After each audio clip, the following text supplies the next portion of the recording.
Welcome to 247 Real Talk. I'm your host, Julian Perry, and it's a pleasure to be here with you once again for another episode of the 247 Real Talk podcast.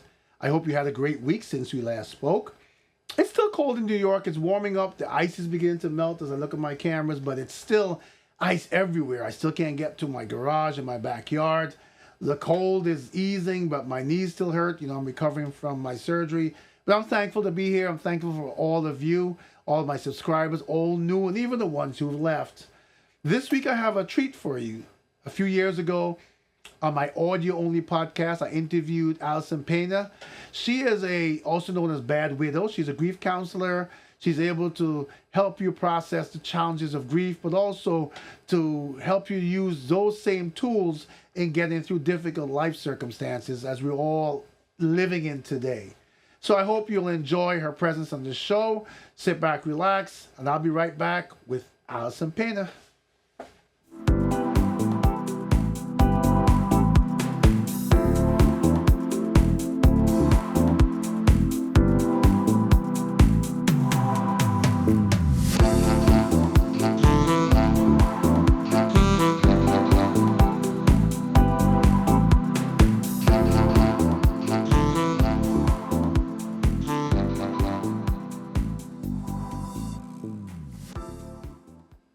So welcome back, guys. As I promised you, I have a special treat for you today.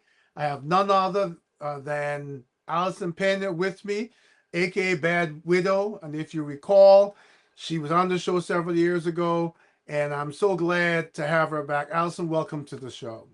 Thank you so much, Julian. Yeah, it's a pleasure to have you here. As I was thinking about the beginning of 2026, I was thinking about how much I told my audience of what I went through last year in terms of losing friends, and they allowed me to exhale to them. I realized I was taking care of myself but not taking care of them, and I thought about who could I get on the show that we could have a discussion about that process. And there's a lot more than what happened last year. So unlike the first time you appeared, I'm sort of gonna give you my spin on things and hope that your expertise kind of reaches me and my audience. But before I do that, not being selfish, I know that we spoke off camera and you've had some challenges. So why don't you bring us up to speed since our last appearance of what's been going on with you? Yeah, at the point when I was on your show last, my husband had passed away from pancreatic cancer. And then when he died, he left me his mom. And so I've now been her primary caregiver for almost 10 years. She is now 102 Wow. in a nursing home. And I was able to keep her in her home until a week before her 102nd birthday. Wow. The other thing that's happened much more recently is on December 8th, my mom died very suddenly. She went into the hospital on a Saturday and she was dead by Monday. Wow.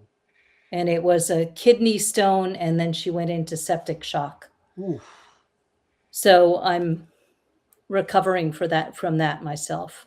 Okay. So I'm going to use that for sort of the fuel for a lot of what comes next. And this is kind of close to what you went through with your mother, right? It's basically just over a month ago. I will tell you that I am not a good example to anyone as to how to process grief. I will quickly touch on my mother and then go to the last year, and then we'll sort of discuss that in depth. But when I thought about you coming on the show, one of the things that came to mind was my wife always told me to this day, she says, "You've never grieved." Mm. I did and for my guests, the noise you're hearing, Alison lives Midtown New York. There's gonna be the New York sounds, so just enjoy them. Thank you. Yeah, I gave not a eulogy. I gave a tribute to my mom at my mom's funeral. I didn't shed a tear throughout the entire process from when she died. I think the first time I really broke, and I'm not even sure how related it is, was a year later on Mother's Day. But as I process it, my mother got sick for the first time ever going to a hospital, or anything, at 86 years old, Mm. December of 2013. I was here. She had gone where she could get care, so she wasn't near to me. I have a medical background. My wife is a doctor. And so she had a live-in nurse, not a live-in, but one that would come in the morning and leave at night. And I would constantly be calling, find out what her blood sugar was, what her blood pressure was, and sort of being a secondary doctor and trying to make sure that she was getting the right dosages and the right, she had diabetes probably for 30 something years, always treated with tablets, never any insulin. The first time she took insulin was that December after having it for 36 years. So she really managed it well. Mm-hmm. And so the thing about it is, first time my mother's ever sick, I remember I had planned to go see her when I got the news that she went into hospital. And for the next week, I couldn't go to work. I had this pain in the pit of my stomach with all the thoughts I could have. And I remember driving after that happened and I started helping. Actually, no, I went to see her. She actually recovered quite well, came out of the hospital, came back home, and then like in the February, she went sick again, went to the hospital. And came back out. She had the nurse again. And every day it was a roller coaster. And so for that roller coaster time of she looks good today. Oh, she looks really bad today. Oh, she looks good at lunchtime. Oh, I'm worried at dinner. I have to rush to the hospital. And this went on for months. And I can Mm-hmm. remember, and I'm very transparent about it, driving in my car going to work. And there was points where I couldn't see where I was driving because tears were coming down my face. Yeah. And the reason why this is relevant, because in some ways, after I thought about it, having you on the show again, it dawned on me that I had to ask you about, is there such a thing as grieving before death? Because by the time she died, it felt to this day like I had grieved because Mm-hmm. of the roller coaster of, there's one time I got a call, you better come now. And then 2 hours later, no, we gave her whatever for the blood sugar and it came back up. At one point we thought we lost. And so I was on this for months and I was a complete wreck. And by the time we got to the point where I happened to be there when she died, when I say there, I was there where she was. I wasn't in the house when she died. They rushed to the hospital. By the time I got there, she had passed. But it was different. It was like whatever grief was had accumulated, had been processed, and had left. Mm-hmm. And so there is a different form of, maybe I can use the word grief still, something that lives with me, but it's in a different form.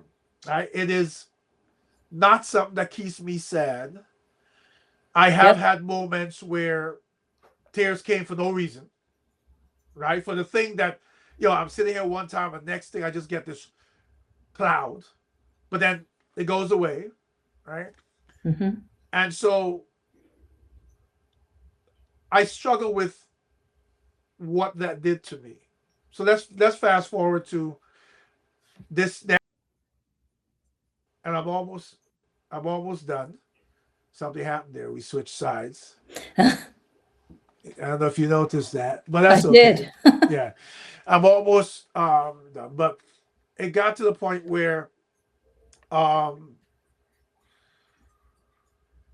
in March of this year, a childhood friend of mine, he had a heart attack a couple of years ago, but he was doing well. One morning, all of a sudden, he didn't wake up. He was far away. Well, let me say before that, once that happened, since my mother died in 2014, I have struggled with funerals. Mm-hmm. And I'm talking about physically going to them. I can do the online thing, right? But and I don't know what it is. It's just something in me that doesn't want to go. And so in March this year, a very good childhood friend died. Um, suddenly one morning didn't get up. He is far away now. And so I watched it online, which was very surreal because the way it's done, he was in South America too, the way it's done, there was all these close-ups of him in the Mhm. casket as people walk by. So it was very real. Yeah.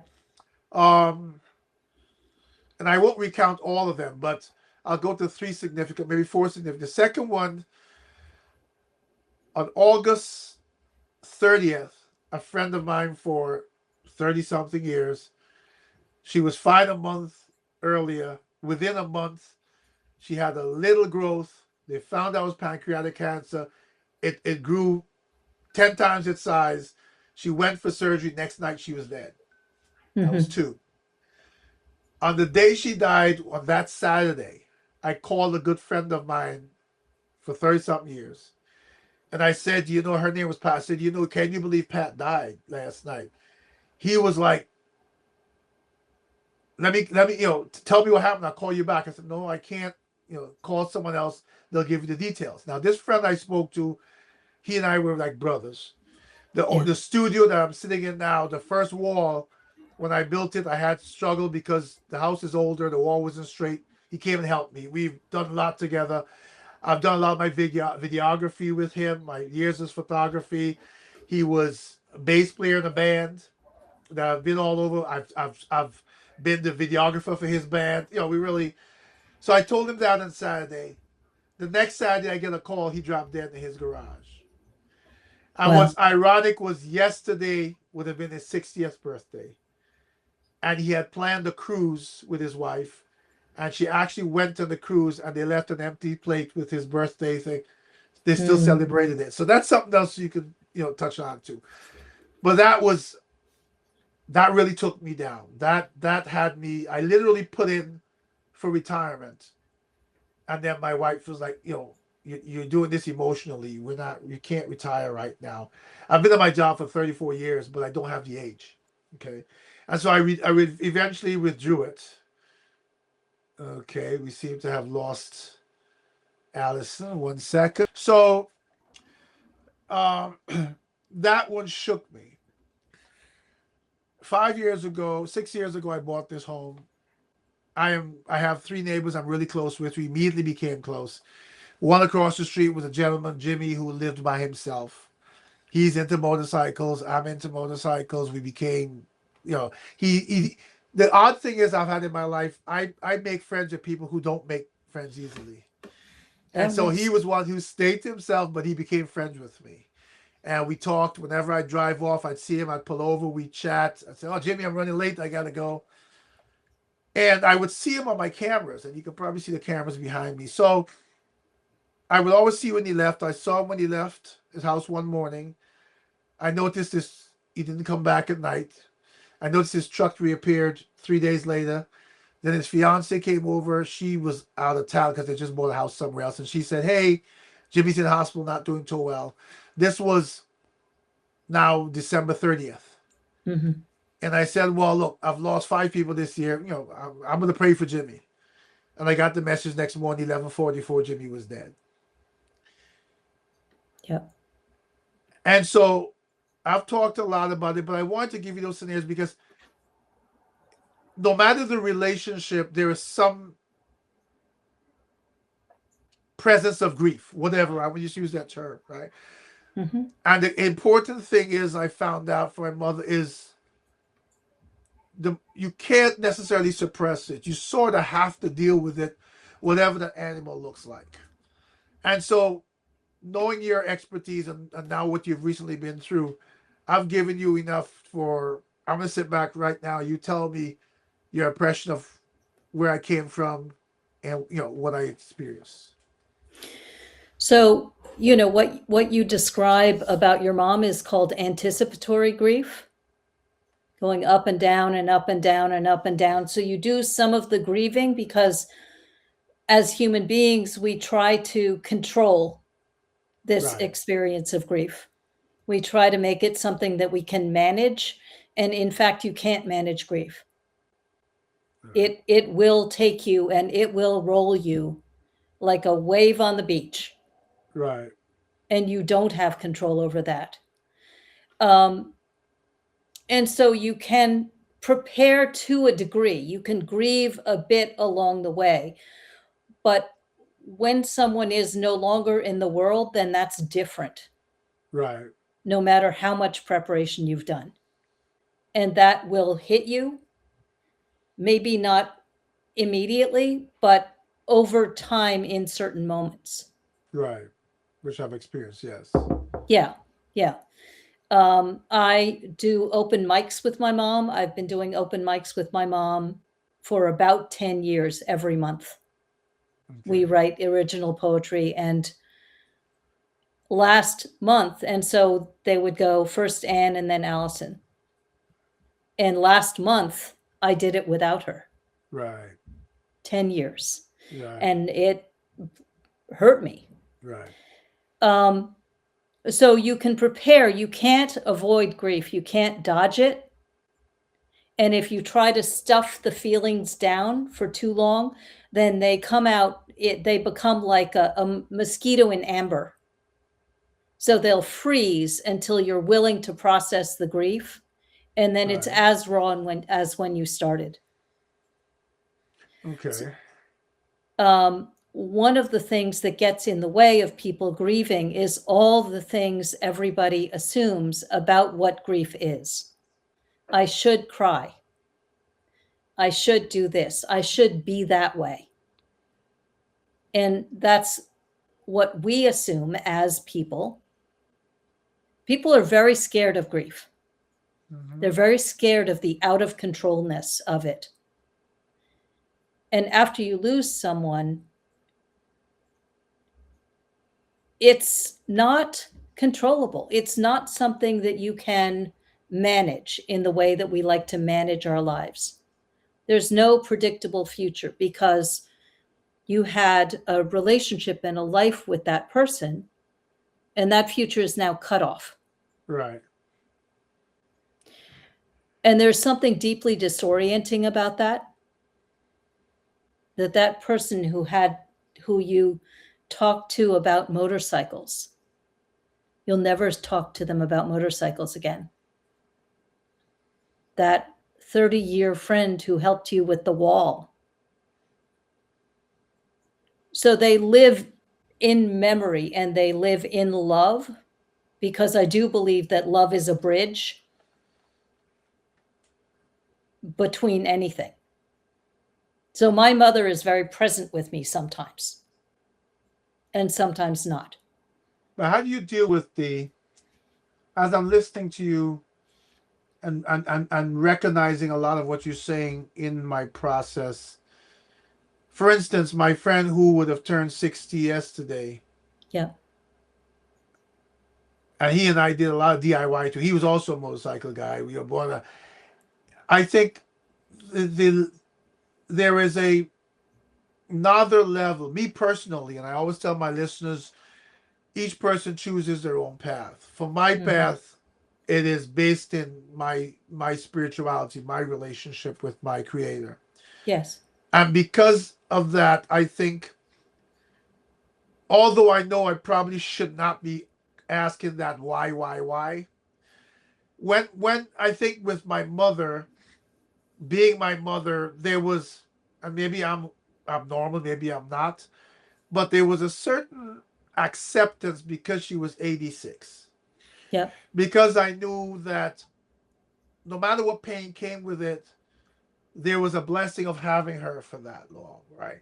And with the fact that this life is finite, I came to understanding that you if you got what you wanted, even in my world where I believe God answers prayers, someone would be 115 and you would say, "Can we have them for another?"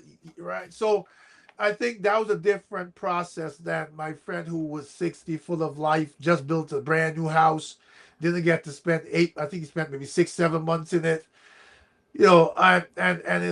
and went from visibly well Mm-hmm. to no more. And then there's this part that we won't get into, but I'll mention, where he had moved away and moved to Florida. there was a group of us who were very close. And what was very strange was the week before, he called every single person for no reason, including me. And I said, "What's going on?" I said, "Nothing." And he just, and then some people told me he hadn't spoken to them in 2 years, and he called them and had like a 2 hour conversation with them, and they were startled because he hadn't spoken to them, that caller. And so we tried to interpret that as there was something, that gave him the need to go to these people with a lifelong closeness to say, "Here's your closure," Hmm. right? We live in a world with a lot of unknowns, and people can interpret that how they want. But it That's very common. That is very common. Um, I don't really understand it, but I've heard it. I've experienced it myself, and I've heard it many times from many of the clients I work with. That especially when someone is young, there's very often a call or a reach out or a text or something that happens within a month or two before. this was days, yeah. Yeah. This was the week before, and he Yep. called a record number of people because so his funeral was one of the few funerals where I had to go. Okay, Hmm. and that was another part. I had knee surgery. I had both of my knees replaced within the last 16 months, a year apart. So I'm Right. the left one I'm still nursing. It's brand new. I walk with a walker and with help. I had to go. For some reason, I had to go up to his casket and I had to speak to him, Yep. which I'll keep between that's. But I think a part of that too was I was wondering if I had to go see him because I had to make sure it was real. Hmm. That because the rest of it was not. And then as we got there, he was such a loved person. It's probably one of the biggest funerals I've been to. I mean, there must have been between the viewing and the people who stayed, there must have been 600 people who came through there, Wow. and everybody's talking to everybody. Everybody knew everybody because of almost him. There was this large community of acquaintances and friendships, and everyone. It was a startling amount of people that he called the week before out of nowhere. I mean, people he hadn't spoken to in years, and he had Yep. 2 hour conversations with them. Okay, and he called me and he spoke for a while, but I was at work and I had to go. Eventually, I had a meeting, and I have to tell you, Alison, I feel guilty about that now. Hmm. Because his conversation was about everything but about nothing. Right? It was just two friends who were whatever. We were just talking. He just called to talk, and some things were relevant and some things weren't. But it was just a conversation. But it was I cut it off before it came to its natural end because I had to go, and now I feel like I was part of his goodbye, and he didn't get to fully say it. Well, the call was about "Hello, I love you," and the conversation was about "Hello, I love you." And so I So it was about, interpreted it differently.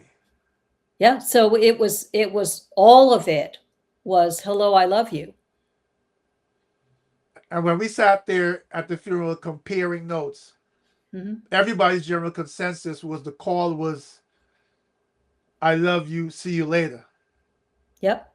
The "see you later" part was what made me feel bad and guilty about having. I was forced to come off. I had a meeting, right? Right. But Right. I feel like I still feel like here was this person I never got to see again or talk to again, and I cut the conversation, had to. But if everybody else is telling me he called them and he spent 2 hours and he only spent like 20 minutes with me, he wasn't done saying goodbye yet, and I stole that from him and me. Right, it may however anybody wants to interpret it because he and I were that close. Yep. Okay, and I don't dream as a norm. I dream sometimes. I in the beginning I did dream about my mom a few times, and that was strange. And maybe we'll touch that. We don't have too much time left, but whenever I dreamt about my mom, I couldn't see her face. Hmm.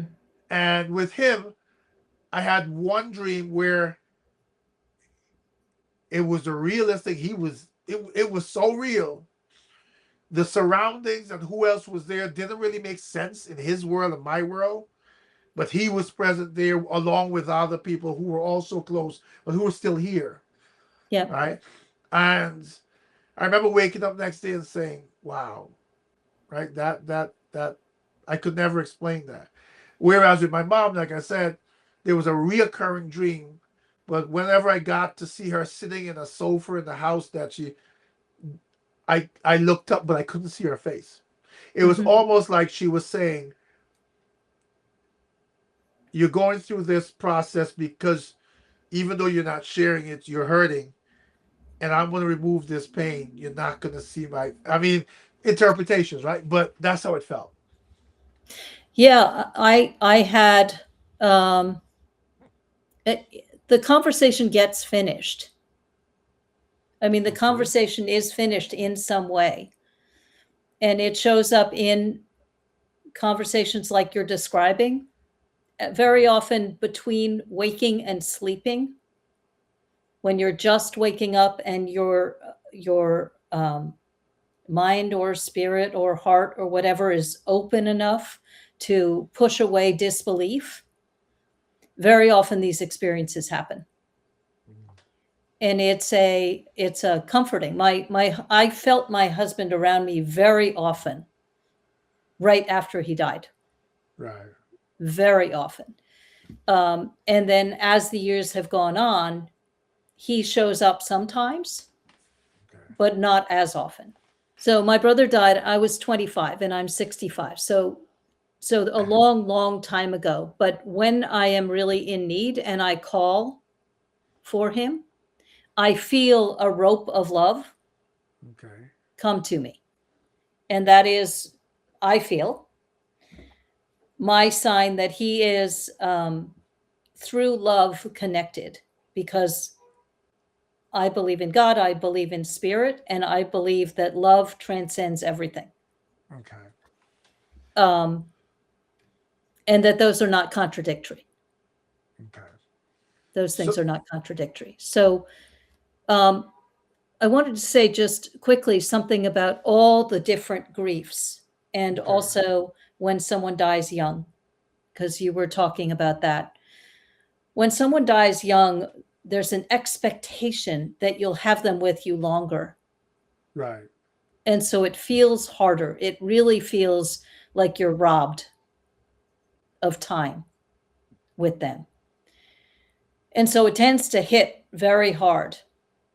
Oh, I thought I had plenty of time. There's a lot of regret, a lot of guilt in this space, because you think you have time to spend time, Right. and then it runs out. It runs out for all of us at some point. Right. But when it gets cut short, then that's especially hard.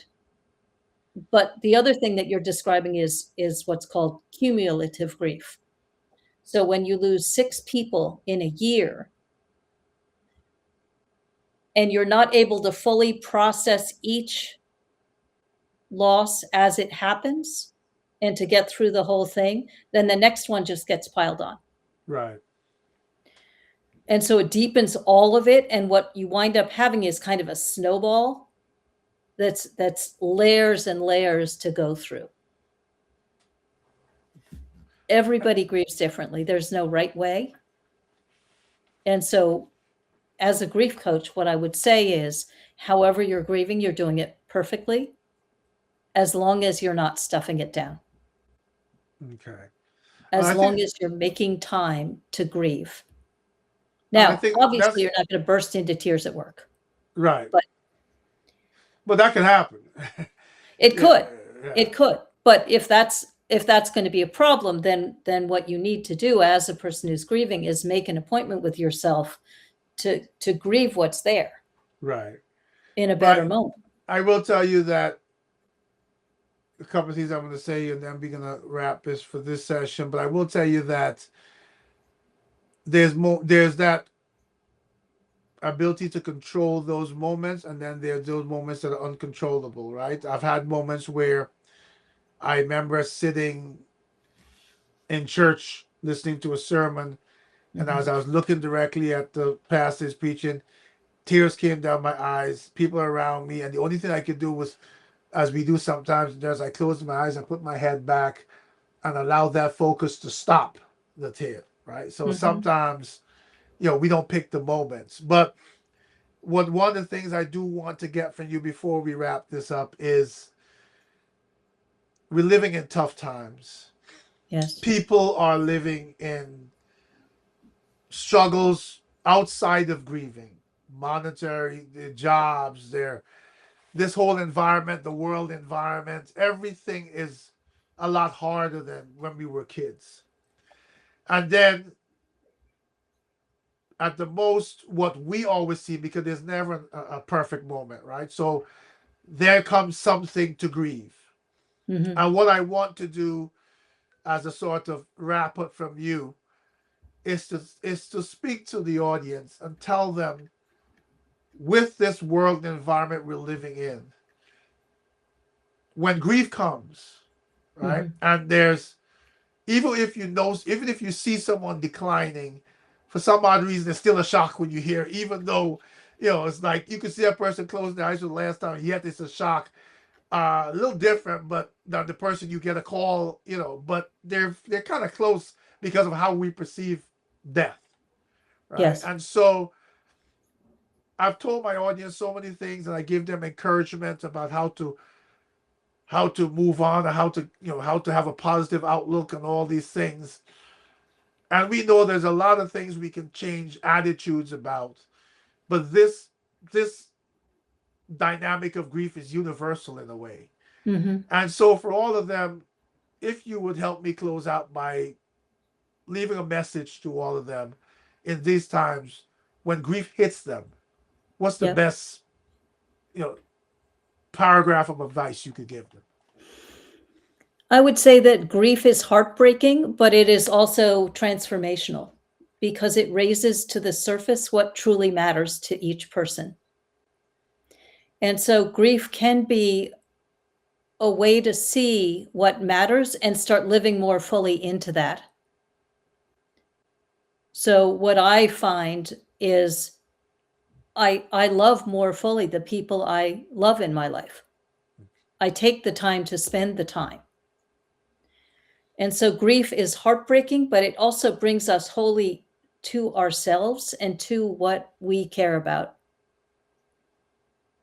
And so I guess what I would say to your audience is to trust yourselves in that grief and feel the emotions, allow the feelings, move through it in whatever way you move through it. If that is laughter, song, writing, tears, all of it is right. Don't listen to the shoulds, trust yourself. And yes, I think that is a helpful sort of initial approach. We know each of us will have a different way to process it. We'll all have different things going on in our lives, Mm-hmm. and how we grasp it and how we approach it, and when we're open to healing and to beginning the grieving process. And I come from a place like myself where I say in many ways I have not. But I thought, as I said to you when I asked you to be on the show, that this is really important because we're living in a tough time. And as much as I come on every week and give people words of encouragement and unity, and how to manage and how to make a difference in each other's lives and do something positive, it is good for them to also get advice as how to cope when the words that I and the encouragement I give them are not within the scope of my expertise. So, Mm-hmm. Alison, I thank you again for being for first of all being very willing to come back again. Um, I should tell my audience that over the years you've sent me messages and we've kept in touch. Um, and it is, I think you were on ABC News, and I not too long ago, and people should use the resources that are available to them in these tough times to find a way to cope and to reach out when they're struggling and they don't have to do it alone. Mm-hmm. And so before we go, tell us quickly what's next for you. I have a grief podcast that I do actually called Find Your Way Beyond Grief, Heartbreak, and Loss. That's a monthly podcast. And I am writing, doing podcasts, all kinds of things. If you search for Alison Pena and Bad Widow, or go to my website, badwidow.com, you can find some resources. Fantastic. And so, you, my audience, you've heard that. Take advantage if you need it. Even if it's not for you, maybe it's worth listening to so you can help a friend. We all are in this together, and we can only get through this together. So once again, Alison, it was an absolute pleasure to have you here again. And even though you've been here a second time, don't believe there won't be a third. As I said, it's always, we get into tough times, and it's always good to speak to people who can provide positive reinforcement and positivity in a time where we struggle with so many things. And so thanks again. Thank you to my audience. Thank you to my subscribers. Remember to like, share, subscribe, head over to Alison's website. You give us support. It gives us empowerment to give you support.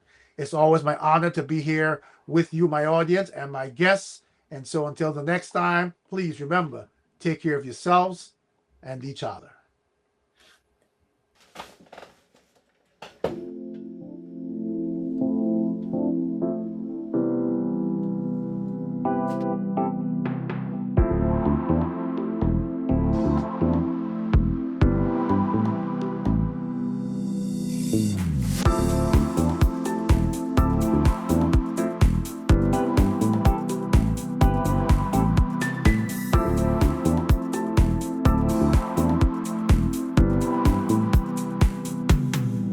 Thank you.